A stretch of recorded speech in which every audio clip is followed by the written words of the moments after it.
Big Boss season 11 runner up ಆಗಿರುವಂತಹ ತ್ರಿವಿಕ್ರಮ್ ಅವರು ಯಾರಿಗೂ ಗೊತ್ತಿಲ್ಲ ಹೇಳಿ. ತ್ರಿವಿಕ್ರಮ್ ಅವರು ಬಿಗ್ ಬಾಸ್ ಇಂದ ಹೊರಗೆ ಬಂದ ನಂತರ ಹಲವಾರು ಆದಂತಹ ಕಾಂಟ್ರವರ್ಸಿಗಳು ಹುಟ್ಕೊಂಡು ಹನುಮಂತ ಗೆದ್ದ ನಂತರ ಅವರ ತಾಯಿ ಹನುಮಂತನ ಬಗ್ಗೆ ನೆಗೆಟಿವ್ ಆಗಿ ಮಾತಾಡಿದ್ರು. ಅದನ್ನು ಕೂಡ ಸಮಜಾಯಿಸಿ ಕೊಡ್ಕೊಂತ ತ್ರಿವಿಕ್ರಮ್ ಹೇಳ್ತಿದ್ರು, ನನಗೆ ಟ್ರೋಫಿ ಒಂದು ಮುಖ್ಯ ಆಗಿತ್ತು, ಆ ದುಡ್ಡು ಮುಖ್ಯ ಆಗಿರಲಿಲ್ಲ ಅಂತ ಹೇಳಿ.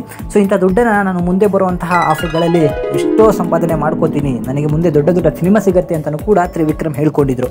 ಆದರೆ ತ್ರಿವಿಕ್ರಮ್ಗೆ ಈಗ ಎಂಥ ಗತಿ ಬಂದಿದೆ ಅಂತ ಹೇಳಿದ್ರೆ, ಸಿನಿಮಾಗಳ ಆಫರೇ ಬಂದಿಲ್ಲ, ಕೇವಲ ಒಂದು ಸೀರಿಯಲ್ನ ಆಫರ್ ಬಂದಿತ್ತು. ಆ ಸೀರಿಯಲ್ನಲ್ಲಿ ಈಗ ಅವರು ನಾಯಕನಾಗಿ ಆ್ಯಕ್ಟ್ ಮಾಡ್ತಿದ್ದಾರೆ, ಮುದ್ದು ಸೊಸೆ ಅನ್ನೋ ಒಂದು ಸೀರಿಯಲಲ್ಲಿ. ಸೊ ಆದರೆ ನನಗೆ ಸಿಕ್ಕಾಪಟ್ಟೆ ಸಾಲಗಳಿದೆ, 4 ವರ್ಷದಿಂದ ನಾನೇನು ಕೆಲಸನೇ ಮಾಡ್ತಿರಲಿಲ್ಲ, ಮನೇಲೇ ಇದ್ದೆ, ಅದರಿಂದಾಗಿ ಹಲವಾರು ರೀತಿಯಾದಂಥ ಸಾಲಗಳನ್ನು ಮಾಡ್ಕೊಂಡಿದ್ದೀನಿ, ಅದನ್ನು ತೀರಿಸಬೇಕು ಅಂತ ಹೇಳಿ ಈಗ ತ್ರಿವಿಕ್ರಮ್ಗೆ ಸ್ವಲ್ಪ ತಲೆಯಲ್ಲಿ ಬುದ್ಧಿ ಹೊಕ್ಕೊಂಡಂಗೆ ಕಾಣ್ತಿದೆ. ಸಿಕ್ಕಿದ್ದನ್ನು ಸೀರುಂಡೆ ಮಾಡ್ಕೋಬೇಕು ಅನ್ನೋದು ಕೂಡ ಈಗ ಬುದ್ಧಿಗೆ ಬಂದಿದೆ. ಹನುಮಂತನ ಟ್ರೋಫಿ ಬಗ್ಗೆ ಹಾಗೂ ಆ ದುಡ್ಡಿನ ಬಗ್ಗೆ ಏನೋ ಒಂದು ಸ್ವಲ್ಪ ಕೇವಲವಾಗಿ ಮಾತನಾಡಿದ್ರು ಅಂತಲೂ ಕೂಡ ನನಗೆ ಅನಿಸಿತ್ತು, ಯಾವುದೋ ಒಂದು ನ್ಯೂಸ್ ಚಾನಲಲ್ಲಿ ಮಾತಾಡಬೇಕಾದ್ರೆ. ಆದರೆ ಈಗ ಅದರ ಬೆಲೆ ಏನು ಅಂತ ಹೇಳಿ ತ್ರಿವಿಕ್ರಮ್ಗೆ ಗೊತ್ತಾಗಿದೆ.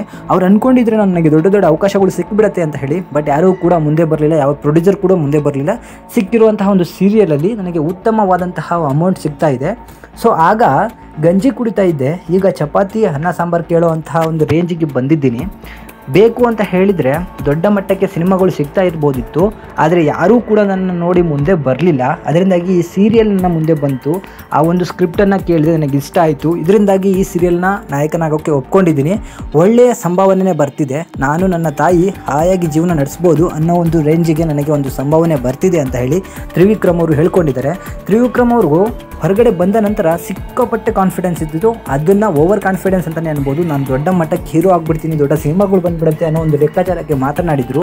ಆದರೆ ಬಂದಿರೋವಂಥದ್ದು ಕೇವಲ ಸೀರಿಯಲ್ಗಳು, ಯಾವುದೇ ಸಿನಿಮಾದ ಆಫರ್ಗಳು ತ್ರಿವಿಕ್ರಮ್ಗೆ ಬಂದಿಲ್ಲ. ಯಾಕಂತ ಹೇಳಿದರೆ ಮನುಷ್ಯನಿಗೆ ಕಾನ್ಫಿಡೆನ್ಸ್ ಇರಬೇಕು, ಓವರ್ ಕಾನ್ಫಿಡೆನ್ಸ್ ಇರಬಾರ್ದು. ಅದನ್ನು ನಾವು ಎಲ್ಲದರಲ್ಲೂ ಕೂಡ ಬಳಸ್ಕೋಬೇಕಾಗತ್ತೆ. ಸೊ ಒಳಗಡೆ ಇದ್ದಾಗ ಭವ್ಯ ಅವ್ರನ್ನ ಬಳಸ್ಕೊಂಡಿದ್ದಾಗಿರ್ಬೋದು, ಹೊರಗಡೆ ಬಂದಾದಮೇಲೆ ಆ ಟ್ರೋಫಿ ಬಗ್ಗೆ, ಆ ದುಡ್ಡಿನ ಬಗ್ಗೆ ಒಂಥರ ಮಾತಾಡಿದ್ದಾಗಿರ್ಬೋದು, ಅವರ ತಾಯಿ ಒಬ್ಬ ವಿನ್ನರ್ ಬಗ್ಗೆ ನೆಗೆಟಿವ್ ಆಗಿ ಮಾತಾಡಿದ್ದಾಗಿರ್ಬೋದು, ತುಂಬ ಜನಕ್ಕೆ ಇದು ಇಷ್ಟ ಆಗಲಿಲ್ಲ. ಜೊತೆಗೆ ಆ್ಯಕ್ಟಿಂಗ್ ಸ್ಕಿಲ್ ಅನ್ನೋದು ಕೂಡ ಇರಬೇಕಾಗತ್ತೆ. ಒಬ್ಬ ನಟ ಅಂತ ಹೇಳಿದರೆ ಅವನಿಗೆ ನಟನೆ ಅನ್ನೋದು ತುಂಬ ಮುಖ್ಯವಾಗಿ ಬೇಕಾಗುತ್ತೆ.